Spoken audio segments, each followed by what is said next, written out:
Hello दोस्तों, मेरा नाम है विजय और आप सुन रहे हैं स्टोरी 3065।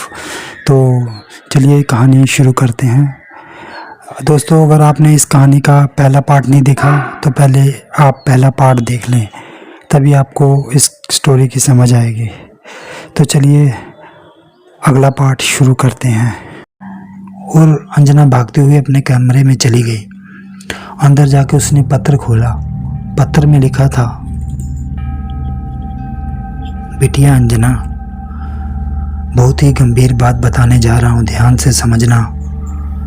संजना किस तरह से मृत्यु को प्राप्त हुई ये तो मुझे भी नहीं मालूम, पर भूत आत्मा कौन है ये मुझे मालूम है।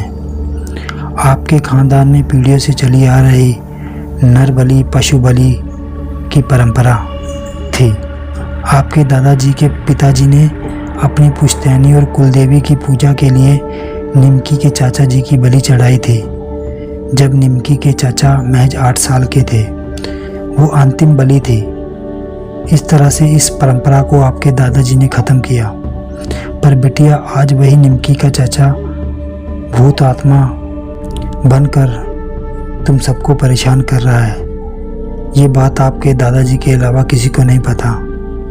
आपके घर के तहखाने में सारे कर्मकांड होते हैं। आप बहादुर हो। आप पंडित सोमनाथ से मिलकर अपने खानदान से मरने से बचा सकती हो।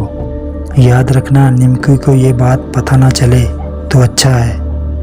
पत्र पढ़कर फाड़ देना और कल मेरे पास आना, मैं तुम्हें पंडित सोमनाथ के पास ले चलूँगा। अंजना हैरान थी पत्र पढ़कर। उसी तो सिर्फ अपने बहन के कातिल का पता करना था, अब ये नया बखेड़ा शुरू हो गया। उसकी समझ में कुछ नहीं आ रहा था कि वो क्या करे।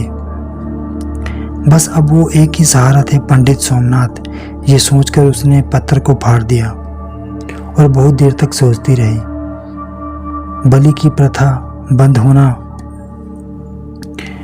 भूत आत्मा का दादाजी पर हावी होना, सबसे बड़ी बात उसी तहखाने में संजना का मृत पाए जाना कहीं ना कहीं एक दूसरे को जोड़े हुए था। उसके सर में दर्द होने लगा था। यही सब सोचते सोचते उसकी आंखों में कब नींद आ गई पता ही नहीं चला। दूसरी तरफ माँ ने जैसे ही रसोई घर में कदम रखा, चीख निकल गई उसकी। पूरी रसोई में खून ही खून था और छोटे छोटे मांस के टुकड़े थे। माँ जोर से नौकरों पर चिल्लाई, राजू, सीमा, कहाँ मर गए सब के सब? क्या हुआ मालकिन, क्या हुआ? ये सब क्या है? अरे बाप रे बाप, दोनों की चीख निकल गई। हमें नहीं पता मालकिन, रात को तो सब साफ सफाई करके सोए थे। दोनों ने एक साथ बोला, जल्दी साफ करो, लगता है बिल्ली का ये काम है। पर बिल्ली इतना सारा खून और मांस? नहीं नहीं, कुछ और बात है। क्या हो सकता है जी, सुनते हो? उन्होंने अंजना के पिताजी को पुकारा।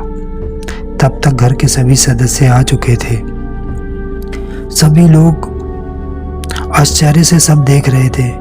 राजू साफ सफाई कर रहा था। ताजा ताजा खून लग रहा था।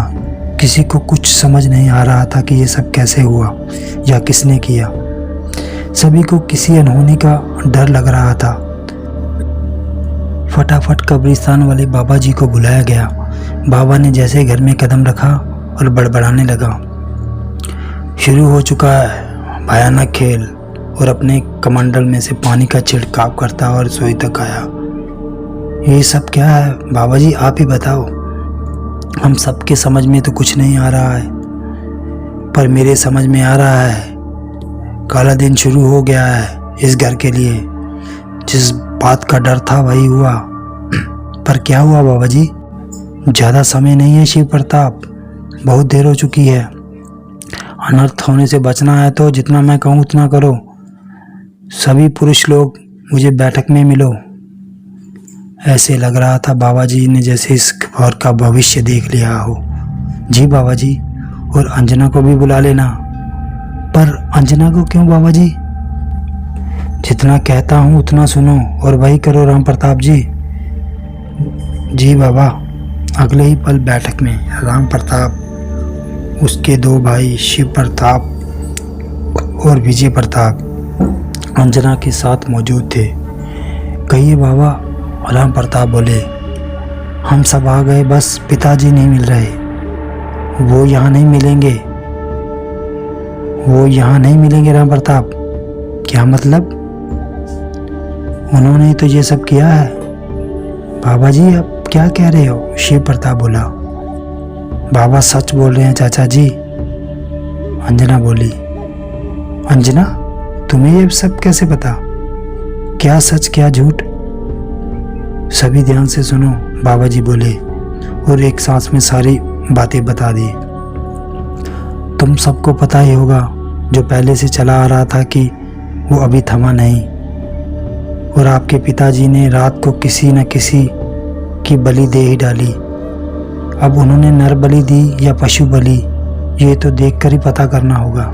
ये सारी बातें अंजना बिटिया को पता है, इसने ही एक पहल की ये सब जानने की, और इसी के द्वारा सब ठीक होगा।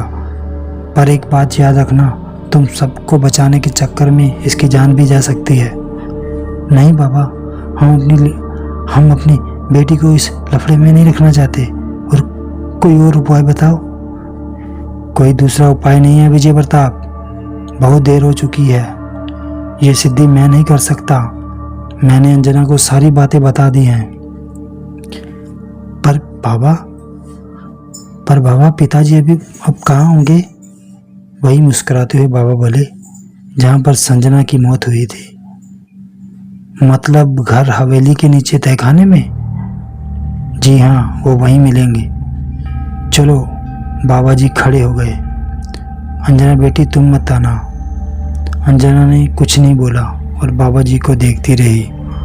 उसे विश्वास था कि कोई बात होगी। जब बाबा जी के साथ तीनों भाई वहां पहुंचे तो पिताजी को देखकर उनकी रूह कांप गई। कपकपी आने लगी तीनों भाइयों को। पिताजी मांस के टुकड़ों को बहुत प्यार से चटकारे लेकर खा रहे थे। उनका पूरा शरीर खून से सरोवर था। आंखें लाल लाल और भावें तनी हुई थी। शिव प्रताप आगे बढ़ना चाहे तो बाबा जी ने उन्हें रोक दिया और इशारे से चुप रहने को बोला। बाबा जी बोले, उन्हें बीच में टोकना मतलब आफत मोल लेना है, इसलिए जब तक मैं कुछ ना कहूँ तुम चुप रहना, उनको आनंद लेने दो। ये उनके अंदर भूत है जो रक्तपान करके चला जाएगा। पर ये सब कैसे बाबा, और ये कब से चल रहा था? पता नहीं विजय प्रताप, पर यह तो है कि बहुत कोशिश के बाद भूत आत्मा को बलि मिली है। तुम जाओ और घर के सभी एक सदस्य को वापस गिनती करो, छोटे बड़े सभी को। ठीक है बाबा जी। डरते हुए विजय प्रताप वहां से चला गया।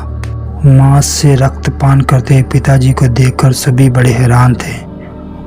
वो बड़ी चाव से रक्तपान कर रहे थे और अपने चेहरे पर भी लगा रहे थे। कुछ देर बाद वो शांत हो गए और उनके चेहरे पर घबराहट के भाव आने लगे। ये क्या हो गया? ये क्या कर दिया मैंने फिर बलि दी, मैंने फिर बलि दे दी।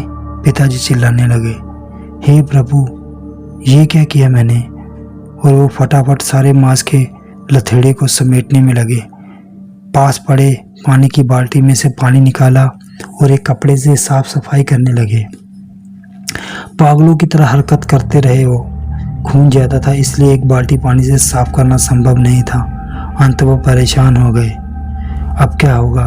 और किसी ने देख लिया तो? नहीं, कुछ नहीं होगा। और वो एक झटके में खड़े हो गए और एक कंबल ओढ़कर वहाँ से ऊपर आने के लिए मुड़े तो सामने अपने बच्चों को और बाबा जी को पाकर चौंक पड़े। दादाजी मूर्छित होकर गिर पड़ते अगर पिताजी ने संभाला ना होता। थर थर कांप रहे थे वो। घबराओ मत आप, बाबा जी ने कहा। हम सभी को सब कुछ पता चल चुका है। आप चलो ऊपर, पहले खुद का साफ सफाई कर लो, और विजय यहाँ पर साफ सफाई करवा दो या कर दो। बाहर वालों को बताना ठीक नहीं होगा। अब इस मामले में बाहर वालों को पता चलना मतलब अपने पैरों पर कुल्हाड़ी मारना हुआ। सभी लोग ऊपर आ गए और एक एक जगह इकट्ठे हो गए। शिव प्रताप ने बाबा जी को बताया कि घर के सभी सदस्य सुरक्षित हैं। तो दादाजी ने बलि किसकी चढ़ाई? बाबा मन ही मन सोचने लगा। कुछ देर बाद विजय ऊपर आया और बाबा जी के कानों में धीरे से बोला, बाबा जी, बलि घर में पल रहे पालतू खरगोश की दी गई है, जो अंजना को बहुत प्यारा था।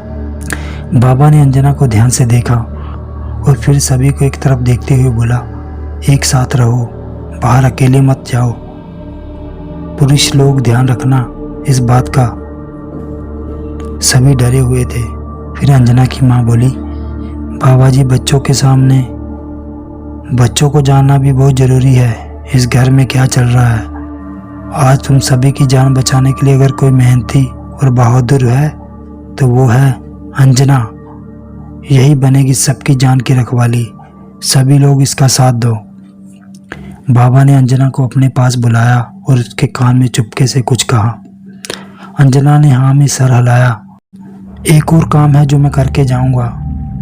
अंजना बिटिया को बता दिया है। आप सब दादाजी का ख्याल रखना और उन्हें भी अकेला मत छोड़ना। मैं सभी को एक एक ताबीज़ बना कर देता हूँ। अपनी अपनी बाह में बांध कर रखना। जब तक ताबीज़ रहेगी कोई आत्मा आपको परेशान नहीं करेगी। मेरा काम यही तक था।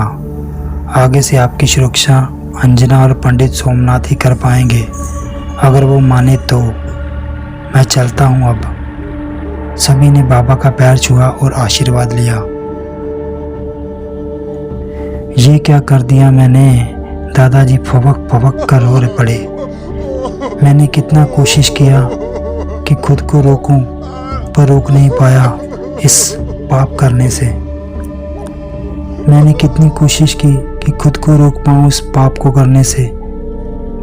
पिताजी, आप परेशान मत होइए, सब ठीक हो जाएगा। आप होश में नहीं थे पिताजी। दादाजी बोले, हाँ मैं होश में नहीं था। मुझे पहले से पता है कि मेरे ऊपर आत्मा का साया है। वही आत्मा जिसकी बलि तुम्हारे दादाजी ने चढ़ाई थी, वो इस परिवार की सिद्धि की अंतिम बलि थी। उसके बाद तो मैंने बंद करवा दिया था ये बलि प्रथा को। पिताजी, आप शांत रहिए, हमसे आपकी ये दशा देखी नहीं जाएगी। विजय प्रताप बोले, आप रूपदार ही अच्छे लगते हैं, हम सब ठीक कर देंगे। नहीं नहीं, अंजना अचानक बीच में टपक पड़ी। चाचा जी, आप लोग कुछ नहीं करेंगे। आपने सुना नहीं बाबा जी ने क्या कहा था। नहीं अंजना, शिव प्रताप बोले, हम हमारे बुजुर्गों की किए की सजा तुम्हें नहीं देंगे। जो भी करना होगा हम करेंगे। चाचा जी, सब अनर्थ हो जाएगा। अंजना हाथ जोड़कर बोली, ये सिद्धि मैं ही करूंगी। अंजना ठीक बोल रही है विजय प्रताप, दादाजी बोले। ये सिद्धि वही कर सकती है जिसने जिंदगी में कभी कोई पाप ना किया हो या किसी को जान से ना मारा हो। और हम सभी ने कभी ना कभी किसी न किसी को तो मारा ही है और ये पाप किया ही है। बाबा जी ने भी कहा था। पर पिताजी, जानबूझकर हम आग में झोंक नहीं सकते ना अपनी नन्ही सी जान को। तुम सब मिलकर इसकी जान की रक्षा करना, दादाजी बोले। नहीं पिताजी, इस बार अंजना के पिताजी राम प्रताप बोले। शिव और विजय ठीक बोल रहे हैं, हम एक बार पंडित सोमनाथ से मिलने जाएंगे। नहीं, वो तुम्हारी नहीं सुनेंगे, दादाजी बोले। पंडित सोमनाथ ने कसम खाई है, हमारे खानदान की मदद नहीं करेंगे वो। पिताजी, सब गड़बड़ हो जाएगा, मैं हूं ना, मेरी सुनेंगे वो, अंजना बोली। नहीं अंजना, अब तुम कुछ नहीं बोलोगी। फिर सभी लोग वहां से चले गए। अंजना अपने कमरे में गई और बाबा ने उन्हें जो कान में कहा था उसे पूरा करने के लिए वो सोचने लगी। दोपहर का पहर शांत होता है। निमकी को लेकर अंजना बाबा की कुटिया में गई। बाबा ने दोनों को अलग अलग बिठाया, अंजना को अपने पास और निमकी को अपने सामने। बीच में पूजा की सामग्री थी, कपाल था, बभूत था, रंगों से रेखाएं बनाई थी। एक छोटा सा हवन कुंड था, कमंडल पानी से भरा था। फूल मालाएं थी, कुछ कच्चे नींबू थे। बेटा निमकी, अपने बाल खुले कर ले। बाबा अपने हाथों से निमकी के माथे पर लाल रंग का टीका लगाते हुए बोले और फिर मंत्र का जाप करने लगे। फिर उन्होंने निमकी के गले में नींबू की माला डाली और फिर मंत्र का जाप करने लगे। कुछ 5 मिनट बाद निमकी को चक्कर आने लगे और बाबा जी ने निमकी के मुंह पर भभूत फेंका। निमकी फुकार कर अपना सिर हिलाने लगी। बाबा ने फिर उसके मुंह पर भभूत फेंका। अब निमकी की हालत पहले जैसी नहीं थी। क्या हो रहा है ये? क्या हो रहा है? एक रूपदार आवाज में निमकी बोली। बाबा, ये तो क्या कर रहा है? पापियों के साथ? नहीं, बाबा बोले, मैं पापियों को साथ नहीं दे रहा, मैं तो बस पाप होने से बचा रहा हूँ।